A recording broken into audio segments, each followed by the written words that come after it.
Okay, so I'm just going to go through a quick overview of this, how the system works. So effectively, I'm using Processing and Max MSP together. So the two, Max is feeding information to Processing and Processing is feeding information back to Max. And I'll just press play on Processing so you can kind of just quickly, because I think it's easier to understand what's going on once you see it. So without even starting up Max, I've got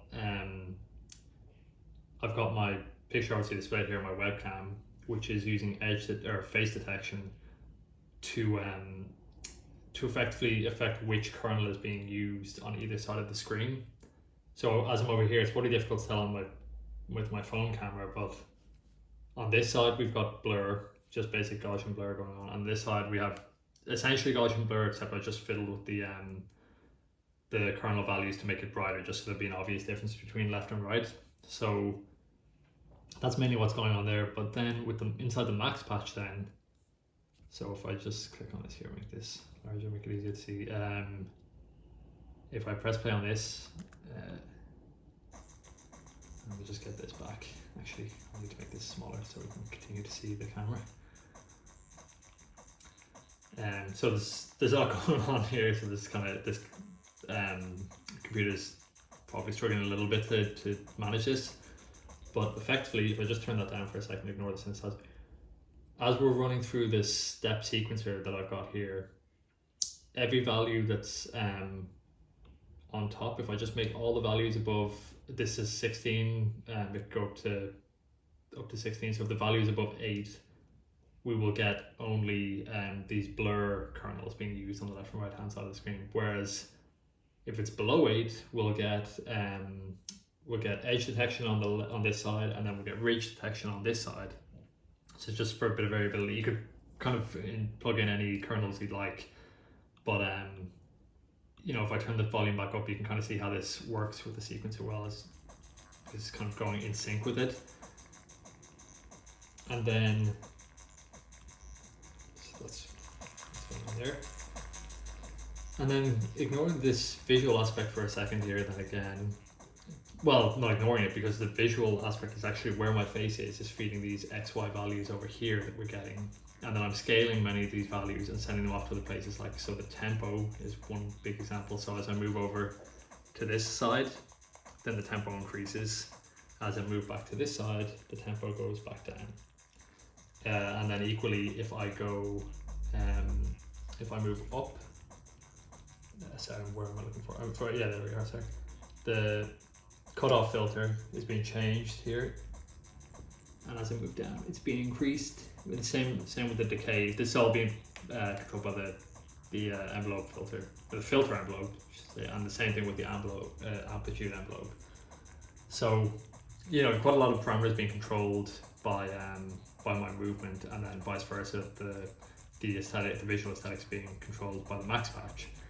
And then one last thing as well is that as I move, so it's getting faster, so here it is, the overdrive here is being increased as well, so that should increase up to, I can't get over to 10 with this camera, but it'll decrease just to kind of underline the whole sort of the sense of the drums getting more intense as the music gets faster. You get this distortion, and then it going back down, as and then you can just randomize the sequence as well. So this isn't even in presentation mode, so I just put this in presentation mode. Just try to make this as simple as possible for a user. You've basically got this transport over here. I'll switch off for a sec. You've got this transport over here, and then you've got the on-off switch, obviously, and then you basically just got your sequencer. So effectively just try to label everything to make it as clear as possible. That you can fill in the drums as you'd like, and then you can just add in values here for the sequencer, or you can just randomize. And then I've also added the option of, so if someone wants to change the note subdivision, you have access to, so this actually would work even without processing running. So this obviously just, as a standalone kind of sync. And then you've obviously got your gain controls and all this down here. But one last thing I just want to draw your attention to is, for the visuals, just this because it's the last part of the max patch. I'll take a second for this to load up.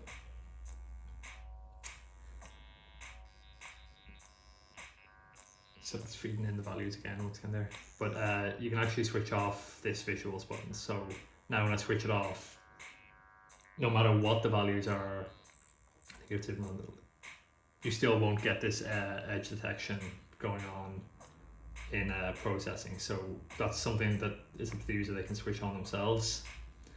I just like people being able to have control over parameters like that. So yeah, and as I said, just make it like a really simple little control here for someone to use and just label it. And yeah, so the idea that someone who doesn't know anything about this could just start messing around with this and immediately start having fun and just like start making interesting things with it. Yeah, so hopefully that kind of just goes through the system pretty as comprehensively as it can. Like yeah, so hope that all makes sense, and thanks very much for watching.